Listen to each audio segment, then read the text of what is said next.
Hello guys, welcome back to our channel blog. Good morning everyone. How are you all people? So guys, let's start today's vlog, okay? Let's see guys. Let's watch my video. Watch this video till the end. Don't forget to like, share, comment and subscribe my channel blog, okay? I hope guys you are okay.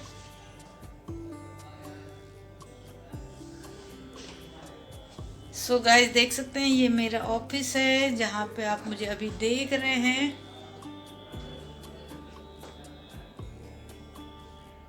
और आज मैं आपको कुछ जानकारी देने वाली हूँ real estate के बारे में।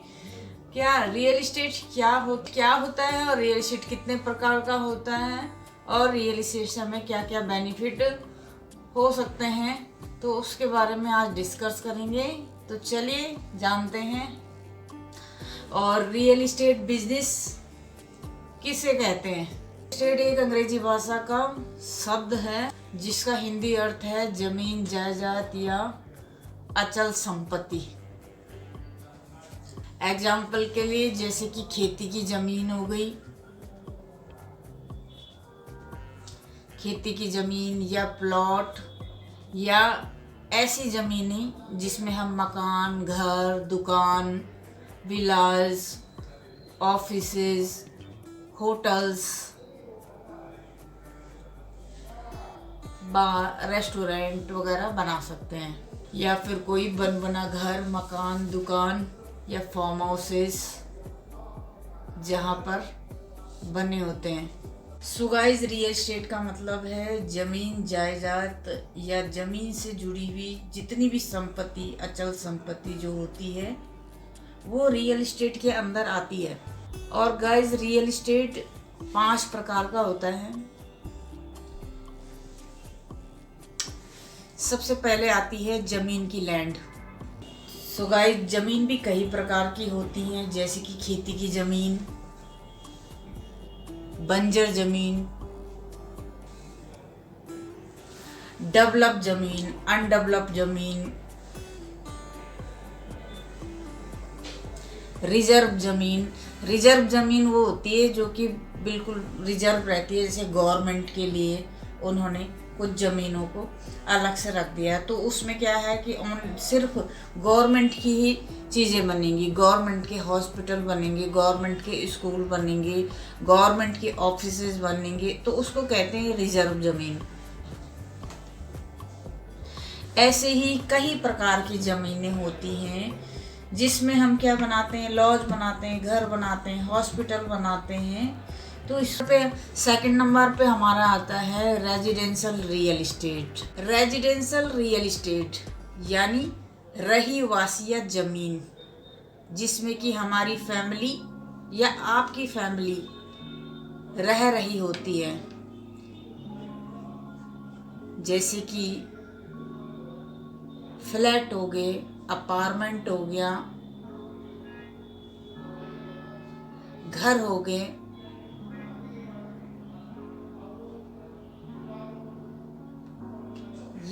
ये रेजिडेंशियल के अंदर आती हैं, जिसमें कि हम कोई भी ऑफिशियल वर्क नहीं कर सकते हैं। अब बात करते हैं थर्ड की। थर्ड में आता है कॉमर्शियल रियल इस्टेट। अब आप कहेंगे कि कॉमर्शियल रियल इस्टेट होता क्या है?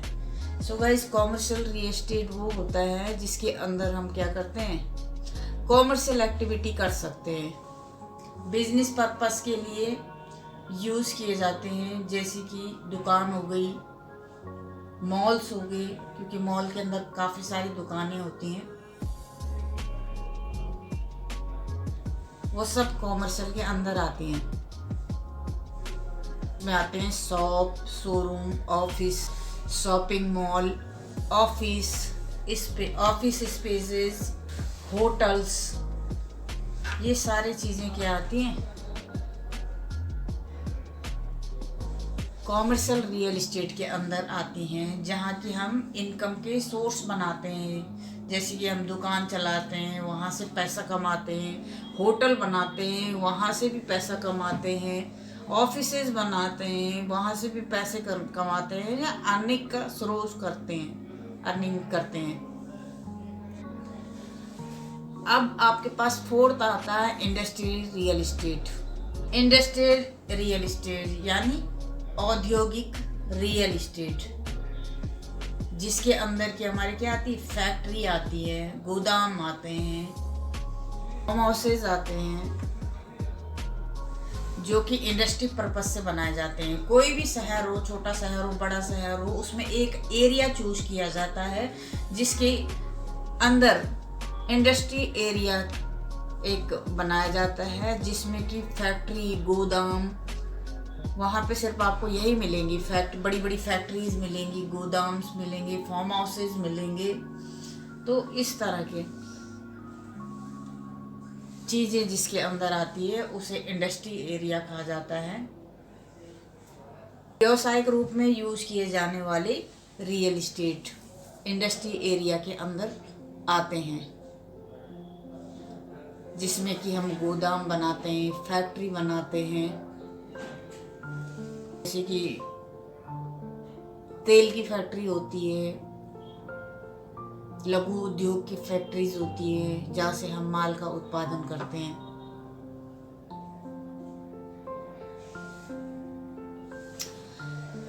सोचिएगा इंसान को किन चीज़ों की ज़रूरत होती है। 3 ही चीज़ें इंसान के लिए बहुत ही आवश्यक होती है, जैसे कि रोटी, कपड़ा और मकान। तो ये रोटी, कपड़ा और मकान कहाँ से आता है? सो गाइस, ये रोटी, कपड़ा, मकान आता है ज़मीन से, और इसी को रियल एस्टेट कहते हैं। तो ज़मीन में जब हम धान उगाते हैं, आटा मिलता है, जब हम चावल बोते हैं तो हमें चावल मिलता है खाने के लिए, और बहुत सारी चीज़ें हमारी ऐसे ही हम उगाते हैं तो हमें कहाँ से मिलती है? खेतों से मिलती है, ठीक है। और कपड़ा हमें कहाँ से मिलता है? जब हम कपास की खेती करते हैं, कपास की जब हम खेती करते हैं तो कपास को क्या छांट के उसके बाद वो फैक्ट्री में जाता है, और फैक्ट्री में जाने के बाद उससे कपड़े बनाए जाते हैं। कपड़े बनने के बाद वो मॉल्स में, फैक्ट्रियों में, दुकानों में आप सब लोगों को मिलते हैं। तो ये कहाँ से आता है? ये सब भी जमीन से आते हैं। और मकान कहाँ, किस पे बनाते हैं हम? रोटी, कपड़ा, मकान। मकान किस पे बनाते हैं? तो मकान भी हम जमीन पे बनाते हैं। ऐसे ही जो लैंड होती है उस पर हम मकान बनाते हैं। कोई भी जमीन का छोटा सा टुकड़ा जो हमारे नाम पे है, हमने 100 गज लिया, 50 गज लिया, 250 गज लिया, और उस पे क्या है, हम अपना मकान बनाते हैं। तो वो क्या हो गई? हमारी खुद की सेल्फ प्रॉपर्टी हो गई। ऐसे ही हम क्या करते हैं, दुकान बनाते हैं, घर बनाते हैं, हॉस्पिटल्स बनाते हैं, और अपने रोजगार के लिए भी काफ़ी सारी दुकानें बनाते हैं, और उसके बाद उसे क्या करते हैं, रेंट पे चढ़ाते हैं। और रेंट पे चढ़ाते हैं तो वहाँ से क्या मिलता है, हमें पैसा मिलता है। तो एक पैसिफिक इनकम हमारी वहाँ से भी बनती है। जैसे घर बना दिया और घर को रेंट पे दे दिया, किराए पे दे दिया, तो उससे भी हमारा क्या है, बिजनेस बढ़ता है, वहाँ से भी हमको पैसा आता है। उसको भी एक रियल एस्टेट कहा जाता है। रियल एस्टेट का मतलब होता है कि जहाँ पे भी हम जमीन से लेके, जमीन जायदाद से लेके इसके सौदे करते हैं, वो रियल एस्टेट के अंदर आता है। जैसे रेंटल इनकम में रेंट लेना, मकान किराए पे चढ़ाना, उसको खाली करना, और बाद बाकी ज़मीन खरीदना, ज़मीन का सौदा करना, ये सब क्या है, रियल एस्टेट के अंदर आता है। 5th नंबर पे आता है गवर्नमेंट ऑन रियल एस्टेट, यानी जो जमीन गवर्नमेंट के अंदर आती है उसे कहा जाता है गवर्नमेंट ऑन रियल एस्टेट। यानी कुछ जमीन है जो सरकार ने अपने नाम पर करी हुई है, जिसके अंदर वो सरकारी हॉस्पिटल बनाते हैं, सरकारी स्कूल्स बनाते हैं, जो कि गवर्नमेंट के अंदर आती है, और उसकी वैल्यू सबसे ज़्यादा होती है गवर्नमेंट की। गवर्नमेंट अपने ऑफिस बनाती है, और अपनी फैक्ट्री बनाती हैं, गोदाम्स बनाती हैं, जहाँ की गवर्नमेंट का काम चलता है, जिसमें कि जो गवर्नमेंट के अंदर नहीं आती हैं ज़मीनें, वो ज़मीनें गवर्नमेंट की नहीं दिखा सकते हैं, क्योंकि गवर्नमेंट अप्रूव जो साइड होती है वो बिल्कुल ही हटके होती है और उसका ही सबसे ज़्यादा मार्जिन होता है। और गवर्नमेंट सेक्टर के अंदर जो वैल्यू होती ज़मीन की, प्रॉपर्टी की, घर की, दुकान की, वो क्या होती है, ज़्यादा होती है। तो आप खुद की लैंड लेके उसमें भी काम कर सकते हैं, उससे भी पैसा कमा सकते हैं। आप कंपनी के साथ जुड़ के भी पैसा कमा सकते हैं और रियल एस्टेट का काम कर सकते हैं। कुछ जैसे फ्री होल्ड प्लॉट होते हैं, आप उन्हें बेच सकते हो और उनको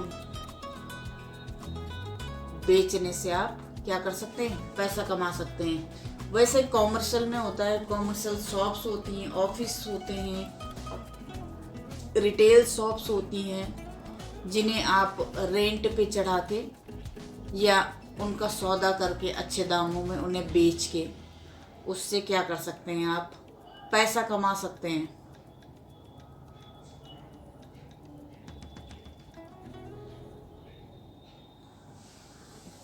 कुछ सारी ज़मीनों को आप, लैंड को आप ले सकते हैं और उसके बाद उनको अपने ही रेटों में बेच सकते हैं, तो उससे आप पैसा कमा सकते हैं। और अब मैं कहूँगी कि आप विदाउट इन्वेस्टमेंट अर्निंग कैसे कर सकते हैं। तो विदाउट इन्वेस्टमेंट अर्निंग के लिए आप हमसे जुड़ सकते हैं और प्लॉट को बिकवा सकते हैं। जिनको ज़मीन चाहिए उनको ज़मीन दिला सकते हैं। और इसमें क्या होता है कि कंपनी के कुछ रूल्स होते हैं, जैसे कि कुछ लोग 10% दे रहे हैं, कमीशन दिया जाता है, इनमें एक कमीशन दिया जाता है, कमीशन सेट किया जाता है। तो किसी ने 10% किया हुआ है, किसी ने 12% किया हुआ है, किसी ने 8% किया हुआ है।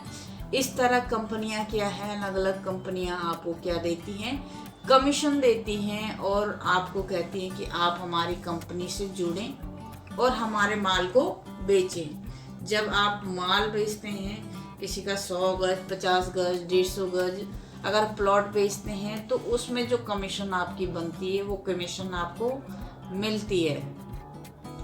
तो इसमें क्या है, इसमें है विदाउट इन्वेस्टमेंट अर्निंग, कि आपने कुछ नहीं लगाना, जो लगाना था वो कंपनी ने लगा चुका है। कंपनी ने लैंड ली और उसको कन्वर्ट किया CLU में, और उसके बाद वो ज़मीनों को बेच रही हैं। वो सारा सौदा क्या होता है, वो कंपनी का होता है और आपको उसमें कुछ नहीं करना होता है। आपको सिर्फ सोल्ड आउट करनी होती है ज़मीनें, 100 गज, 50 गज, 150 गज, 250 गज, और उसका जो कमीशन होता है वो सारा वो आप।